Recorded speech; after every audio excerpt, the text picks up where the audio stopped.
Bonjour à toutes et à tous.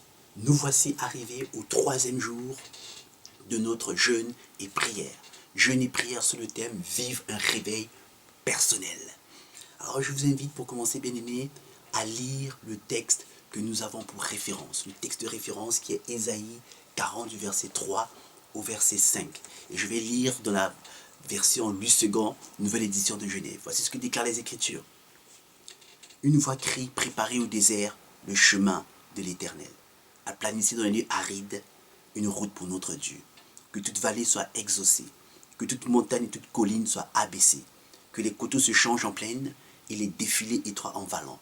Alors la gloire de l'Éternel sera révélée et au même instant toute chair la verra, car la bouche de l'Éternel a parlé. Bien-aimé, l'Éternel veut que tu vives un réveil personnel.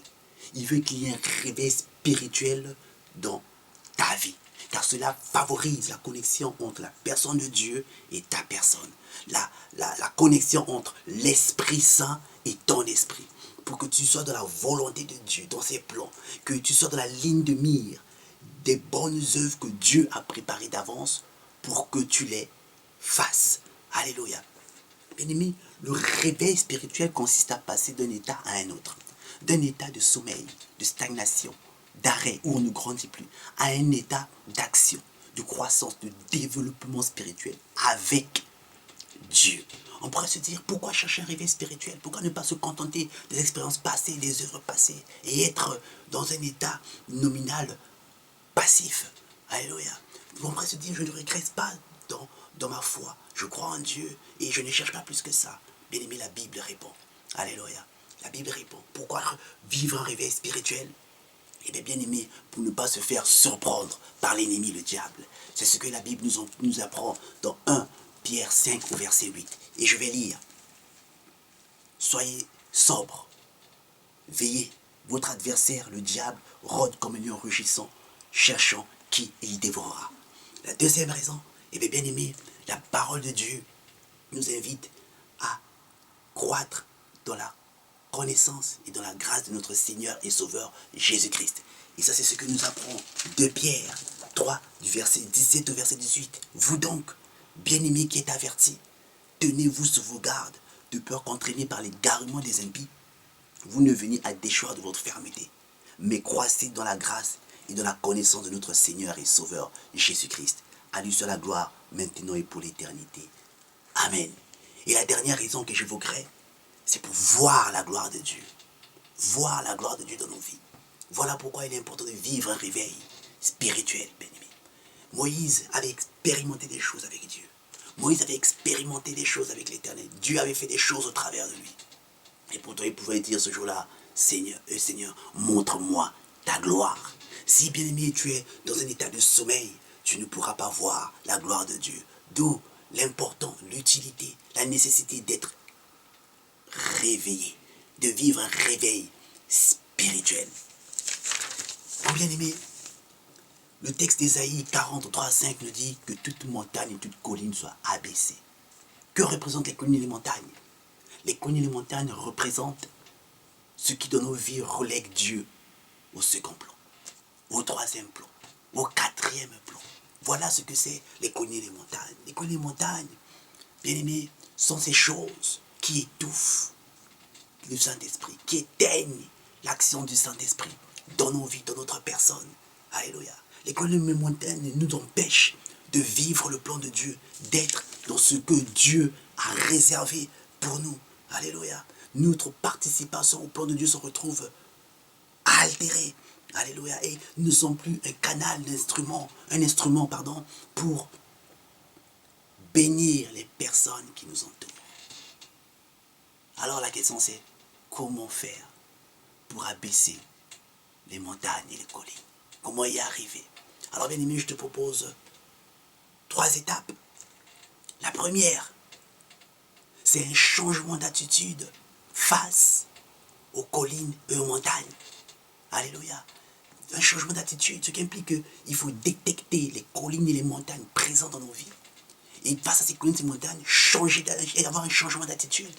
Dieu pouvait dire dans 2 Chroniques 7, 14, à Salomon, au peuple d'Israël, que s'ils s'humilient, ils viennent vers Dieu, alors s'ils changent d'attitude finale, Dieu interviendra pour eux. La deuxième des choses, c'est ne pas se résigner. Peut-être que tu connais déjà les collines et les montagnes présentes dans ta vie et que tu as essayé de tes efforts pour pouvoir les abaisser et que tu arrives à un moment de fatigue. Ne sois pas résigné. Alléluia. Ne te résigne pas. La troisième chose, c'est faire appel à Dieu, à l'intervention de Dieu. Alléluia. Ne pas être humble pour reconnaître que tu as besoin que Dieu soit présent. De compter sur la grâce, la faveur de Dieu. Ésaïe 43:5 est un vibrant appel à la liberté. La liberté acquise par notre Seigneur Jésus-Christ. Et j'aimerais te rappeler l'œuvre de Christ pour nous dans ce sens, en lisant Galates 5, verset 1. Il est écrit, c'est pour la liberté que Christ nous a affranchis. Demeurez donc fermes et ne vous laissez pas mettre de nouveau sous le joug de la servitude. La liberté, être libre de l'influence, de l'action de ces collines, de ces montagnes dans nos vies. Alléluia. Bien-aimé, j'aimerais que tu réalises que l'arrogance et l'orgueil ne favoriseront pas que ces collines et ces montagnes soient abaissées, que l'humilité anime ton cœur afin de reconnaître que tu as besoin de l'aide du Seigneur. Alléluia. Bien-aimé, je vais lire un dernier texte avec vous, après on va prier. Proverbe 18, verset 12. Voici ce qu'il est écrit. Avant la ruine, le cœur s'élève. Que ton cœur ne s'élève pas lorsque Dieu te révélera ses collines et ses montagnes. Alléluia. Mais l'humilité précède la gloire. Nous voulons encore prier humblement que Dieu révèle les collines et les montagnes dans nos vies. Et que par l'œuvre de son esprit, que tu puisses réellement les voir s'abaisser. Les voir s'abaisser. Que dans ton cœur, alléluia, dans ton âme, tu puisses réellement changer d'attitude face à ces collines et ces montagnes.